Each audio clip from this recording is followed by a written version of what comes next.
Have you ever felt like you don't belong? If your family calls you weird, if love seems too shallow, if your job feels suffocating, or if you see the world differently from others, it's not because something is wrong with you. It's because you're waiting for someone who understands the emotional language that comes from many lifetimes of experience. The term old soul isn't just a poetic expression. It describes a real phenomenon. Being an old soul means your consciousness has lived through many lifetimes, gathering vast experiences and developing wisdom that can't be gained in just one human life. This wisdom shines through in your thoughts, behaviors, and the energy you bring to every room. One of the clearest signs that someone is an old soul is a deep feeling of being different. From childhood, old souls often feel they don't belong to their time or place.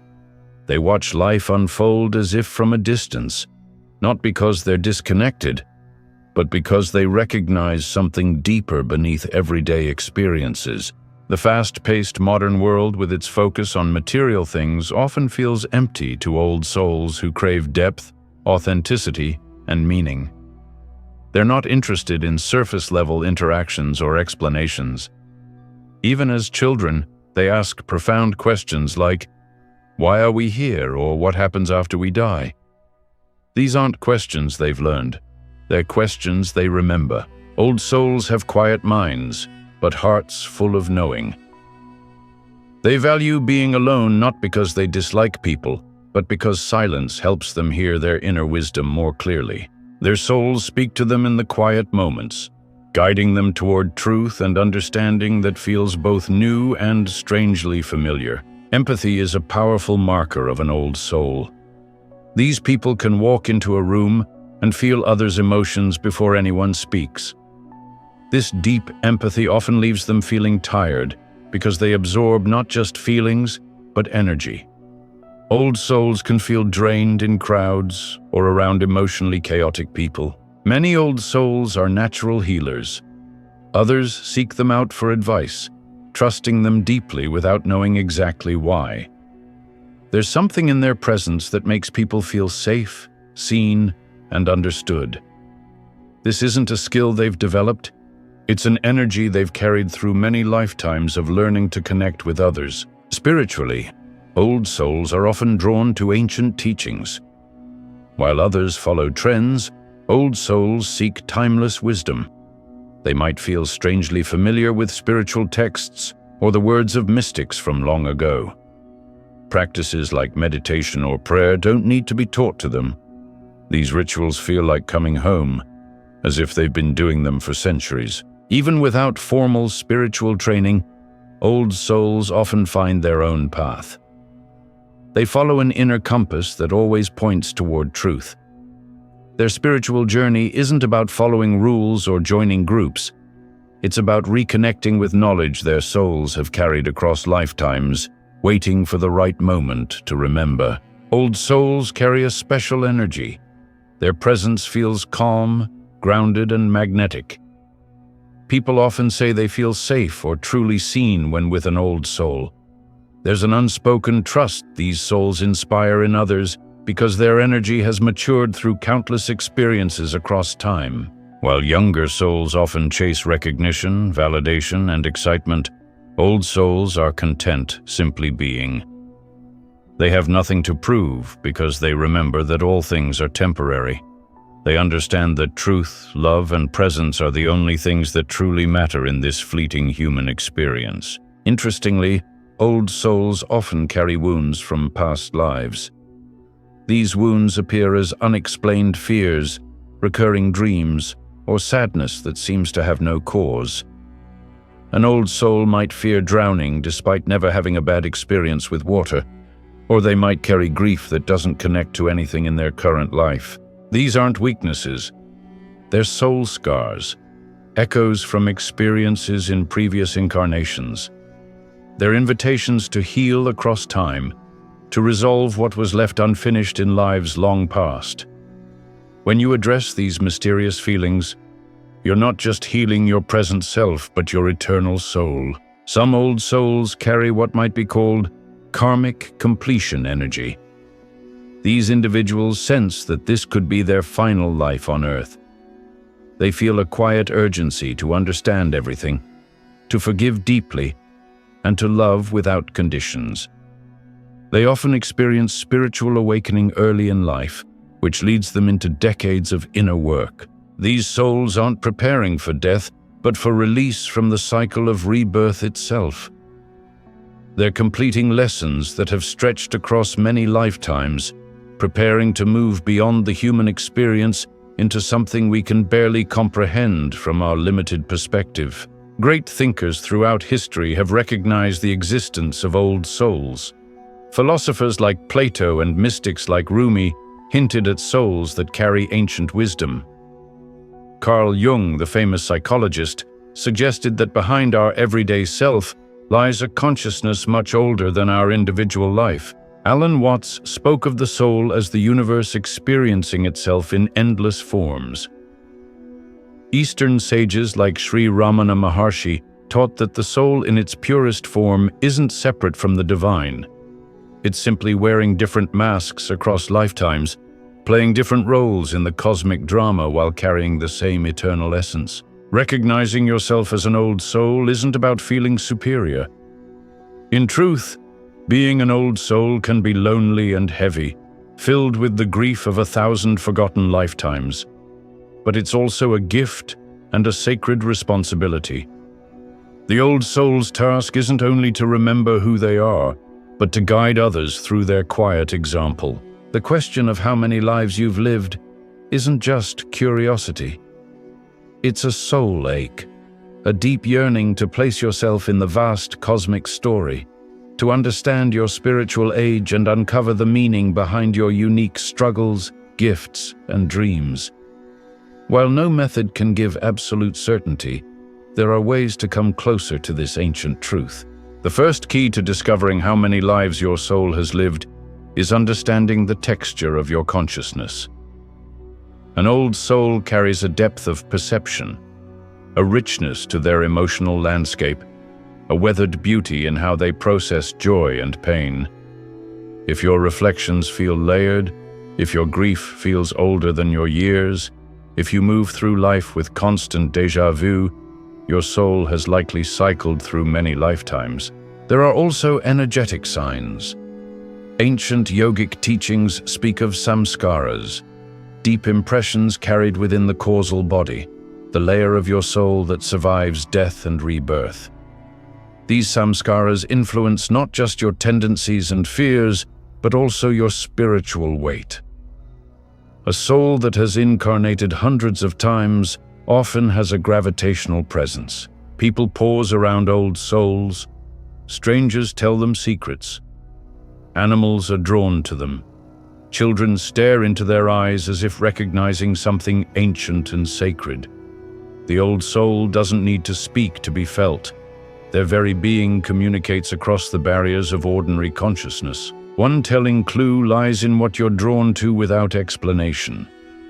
Have you ever been obsessed with a certain time period?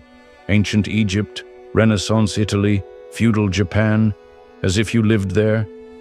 Have you ever spoken phrases or written in styles that felt foreign yet strangely familiar? These are soul fragments reactivating. The more lifetimes you've lived, the more fragments you carry. These fragments emerge when you're relaxed, dreaming, creating, or in altered states of consciousness.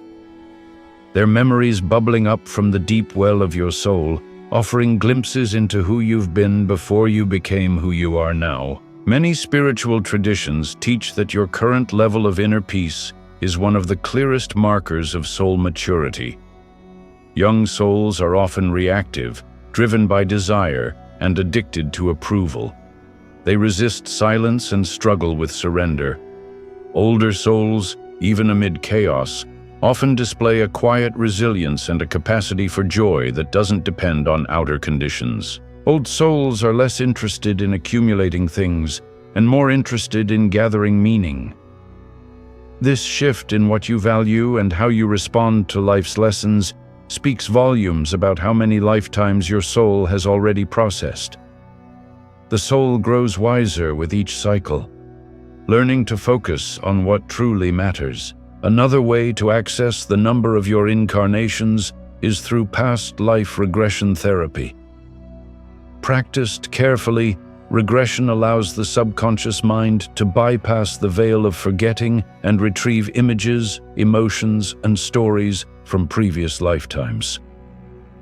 Some people uncover 1 or 2 lives, others retrieve dozens. These sessions often reveal repeating themes: abandonment, betrayal, war, devotion, healing, that recur across lifetimes until their karmic lessons have been completed. Recognizing these patterns can help you understand why certain challenges keep appearing in your life and how to finally resolve them. In mystical traditions, there are Akashic record readings. The Akasha is said to be a dimension of light where every soul's history is stored like a divine library. Trained readers can access your soul's records and provide insights into how many lives you've lived, what themes dominate your incarnations, and where your soul is headed next. The number of lives a soul lives isn't random. It corresponds with the lessons it has chosen, the karma it must resolve, and the sacred contracts it made before entering each body. Some souls choose hundreds of short lives marked by challenge, not as punishment, but as rapid paths to growth. Others live fewer but longer lives filled with responsibilities and leadership roles. Neither path is better. They're simply different blueprints in the soul's journey toward wholeness. What matters isn't how many lives you've lived, but what you've learned from each one and how you apply that wisdom to your current experience. You may notice recurring soul themes, patterns of behavior, emotional loops, or life events that seem to circle back no matter how much you try to escape them. If you feel as though you're born into the same storyline again and again, it's because you likely are. These themes are signatures of unresolved karmas and indicate the work your soul has been revisiting across many incarnations. Then there's intuition, the soul's own voice. When you sit quietly and ask yourself, "How old is my soul?" and allow the silence to answer, you may feel a number rise in your awareness. This number may not be exact, but it carries resonance. If it feels true in your bones, it often is. The soul remembers what the mind forgets. All you must do is listen without expectation or fear. Understanding how many lives you've lived isn't about feeding the ego. It's about context. It helps you understand why you are the way you are, why certain things come naturally, why some wounds feel deeper than logic allows, and why you're drawn to certain people and paths. It gives you clarity, compassion, and courage for your journey. Soul memory often appears in unexplained fears and phobias. A child may panic at the sight of fire, though never having been burned. An adult may feel terror when flying despite having no traumatic experience with planes. These fears often have no basis in this life because their roots reach into another. A soul that drowned previously may now fear water. A soul that suffered in war may fear loud noises. The same principle applies to natural talents that seem to appear without practice. A person who never studied music may sit at a piano and play with emotional depth. A child may begin speaking a language they've never learned. A teenager may feel drawn to ancient cultures and start drawing symbols they've never seen. These aren't accidents. They're memories resurfacing, skills re-emerging from past lives. Soul memories often show up in dreams. Unlike the fragmented, symbolic dreams of everyday life, soul dreams are vivid, coherent, and emotionally charged. You may find yourself in a city you've never visited yet know every street. You may dream of a life in a different time period, wearing unfamiliar clothes, speaking an unknown language, and feeling emotions that don't belong to your current identity. These dreams aren't just stories. They're glimpses into lifetimes your soul once lived. They're often triggered when your soul is ready to process something unresolved from that time. bringing forward lessons that need to be integrated into your present awareness. Recurring patterns in relationships are another indicator of past life memory. Have you ever met someone and felt an immediate and intense bond, either love, distrust, or even pain? That's often because your soul recognizes them from before. The strongest connections in this life are usually souls you've known across many lifetimes, coming together again to continue what was started long ago. Whether you've lived 10 lives or 1,000, what matters most is how you live this one. The wisdom of an old soul isn't about knowing everything. It's about approaching life with openness, compassion, and a willingness to keep learning. Every soul is on its own perfect journey, gathering exactly the experiences it needs for growth. If you recognize yourself as an old soul, embrace both the gifts and challenges that come with it. Use your natural wisdom to help others, but also allow yourself to experience the simple joys of being human. Just because your soul is old doesn't mean you can't approach life with the wonder of a child, seeing beauty in the ordinary moments that make up this extraordinary journey. Remember that even the oldest souls are still learning. There is no finish line to reach, no perfect state to achieve. There is only the continuous unfolding of consciousness, the eternal dance of the soul as it experiences itself in countless forms across the vastness of time. Your many lives have brought you here to this moment for a reason. Trust the wisdom of your journey. In the quiet moments when you feel most connected to your true nature, listen for the whispers of your soul. It carries the memories of all you've been and the potential of all you might become. Let it guide you toward the experiences that will help you grow, the people who will help you remember, and the love that transcends all boundaries of time and space. For that is the true journey of an old soul. Not to escape the human experience, but to embrace it fully with all its beauty and pain, knowing it is just one chapter in an eternal story.